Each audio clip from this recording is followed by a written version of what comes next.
Without strength of mind, nothing worthy of accomplishment can be done, and the cultivation of that steadfastness and stability of character, which is commonly called willpower, is one of the foremost duties of man, for its possession is essentially necessary both to his temporal and eternal well-being. Fixedness of purpose is at the root of all successful efforts, whether in things worldly or spiritual, and without it, man cannot be otherwise than wretched, and dependent upon others for that support which should be found within himself. The mystery which has been thrown around the subject of cultivation of the will, for those who advertise to sell occult advice on the matter for so many dollars, should be avoided and dispelled, for nothing could be further removed from secrecy and mystery than the practical methods by which alone strength of will can be developed.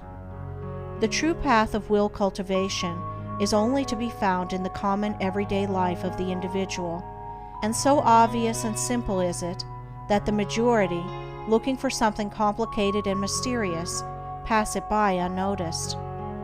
A little logical thought will soon convince a man that he cannot be both weak and strong at the same time, that he cannot develop a stronger will while remaining a slave to weak indulgences, and that therefore the direct and only way to that greater strength is to assail and conquer his weaknesses.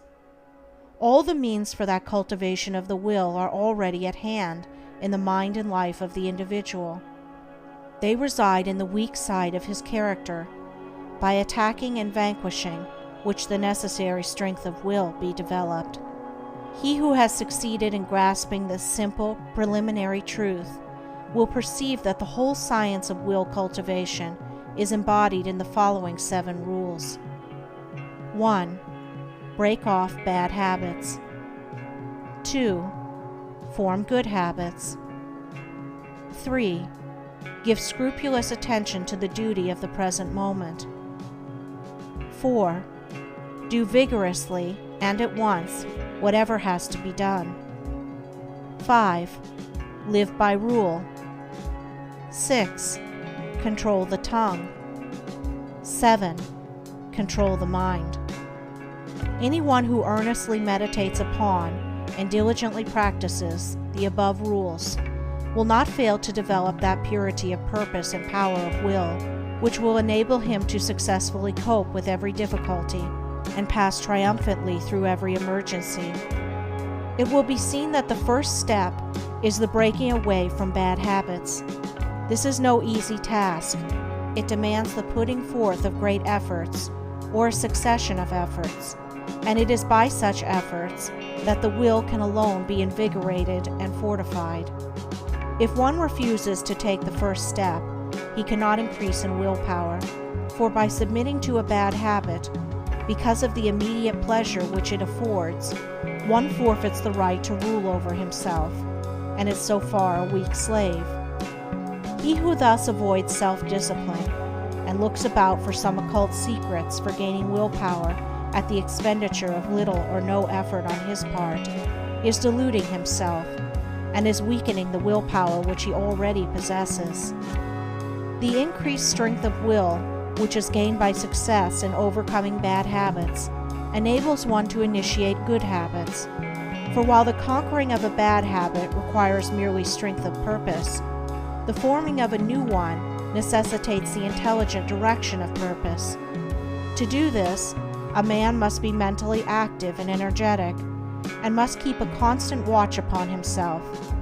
As a man succeeds in perfecting himself in the second rule, it will not be very difficult for him to observe the third, that of giving scrupulous attention to the duty of the present moment.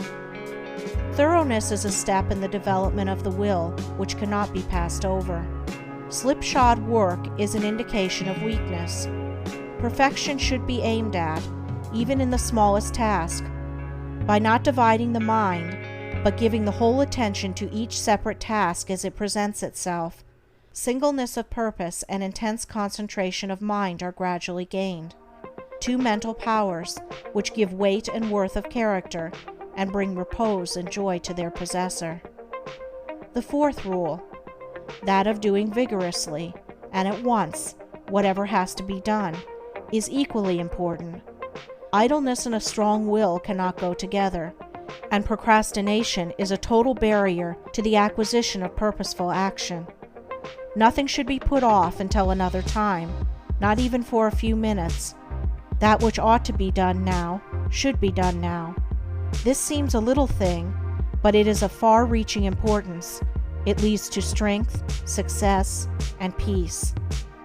The man who is to manifest a cultivated will must also live by certain fixed rules. He must not blindly gratify his passions and impulses, but must school them to obedience. He should live according to principle and not according to passion. He should decide what he will eat and drink and wear, and what he will not eat and drink and wear, how many meals per day he will have, and at what times he will have them, at what time he will go to bed, and at what time he will get up. He should make rules for the right government of his conduct in every department of his life, and should religiously adhere to them. To live loosely and indiscriminately, eating and drinking and sensually indulging at the beck and call of appetite and inclination, is to be a mere animal, and not a man with will and reason. The beast in man must be scourged and disciplined and brought into subjugation, and this can only be done by training the mind and life on certain fixed rules of right conduct. The saint attains to holiness by not violating his vows, and the man who lives according to good and fixed rules is strong to accomplish his purpose. The sixth rule, that of controlling the tongue, must be practiced until one has perfect command of his speech, so that he utters nothing in peevishness, anger, irritability, or with evil intent. The man of strong will does not allow his tongue to run thoughtlessly and without check.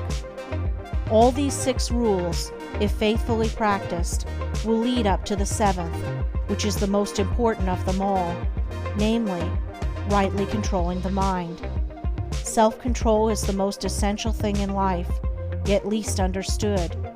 But he who patiently practices the rules herein laid down, bringing them into requisition in all his ways and undertakings, will learn, by his own experience and efforts, how to control and train his mind, and to earn thereby the supreme crown of manhood, the crown of a perfectly poised will. End of chapter 4. Recording by Andrea Fiore.